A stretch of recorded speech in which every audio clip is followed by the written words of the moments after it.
Hey everyone, it's Kaylee, and today I'm going to be telling you how to sew your pointe shoes. So you usually start pointe around the ages of 11, 12, or 13. I didn't start pointe till 14. I was in the 9th grade, but I started ballet late.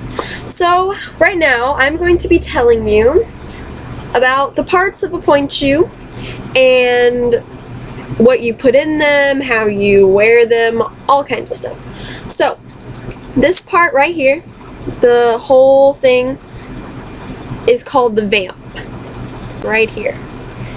And then this top part right here is called the box, because it's usually in a boxy like shape. And so you usually stand on top of your box. The box is what the floor is on the bottom and your box is on the top, hopefully. Okay, so right here, I don't know if you can tell, but this little lining right here, this is called the drawstring. You pull it as tight as you need it to make it grip around your foot. These are called your ribbons.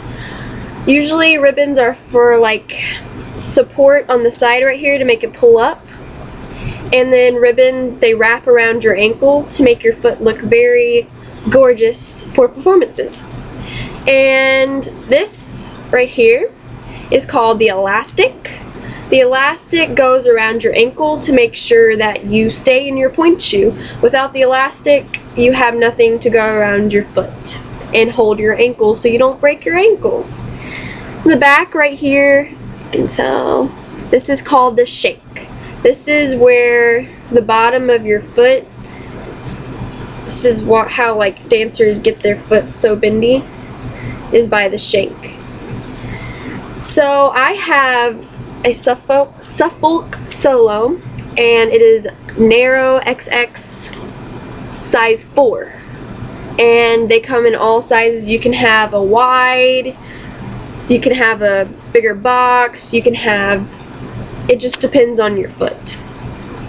So usually in the inside I write right or left, which depending on which foot you want to use. And so the first thing that I do when I start sewing my pointe shoes is I usually sew the elastic first, just because it makes it easier. So when you're sewing your elastic, you want to make sure that you write down the line, because the elastic usually comes about this long and you have to cut it to make sure that it fits around the length of here.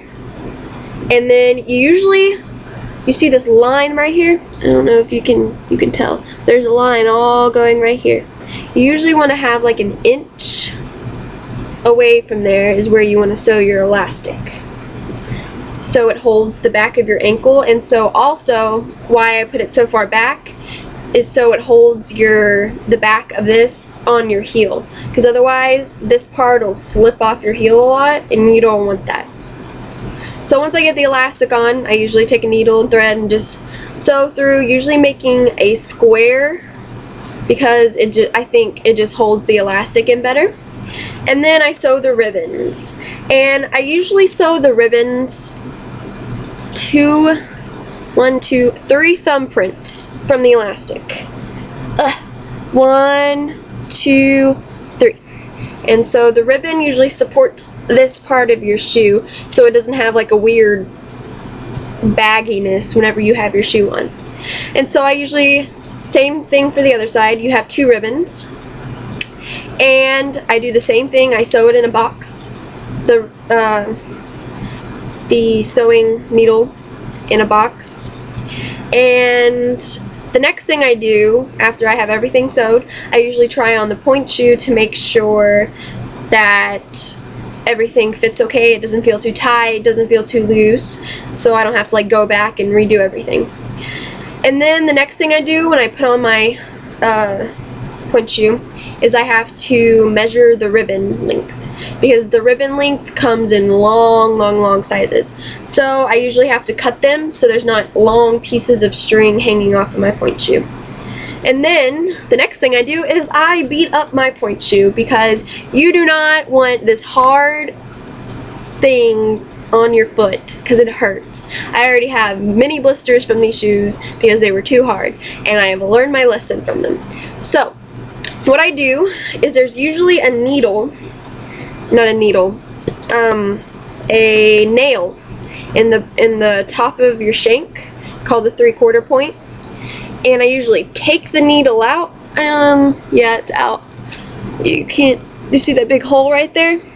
That's where I took the needle out, so the shank is very bendy.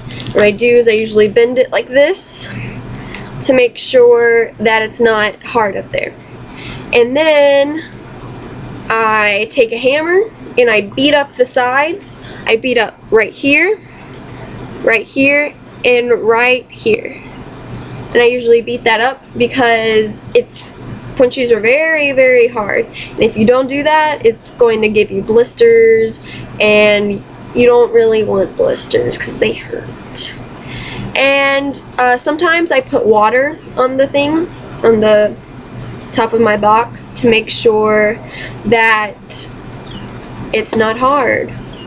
And then once you break in your pointe shoe, you want to bend it where your arch is. So I'd bend mine right there because that's usually where my arch is, and I just bend it there a little bit just to make my arch better. And then once your pointe shoe starts dying, you want to use this thing called jet glue. Jet glue you usually put right where your arch is and in the inside of your shoe, right at the tip right there. Jet glue keeps your shoe from dying so quickly.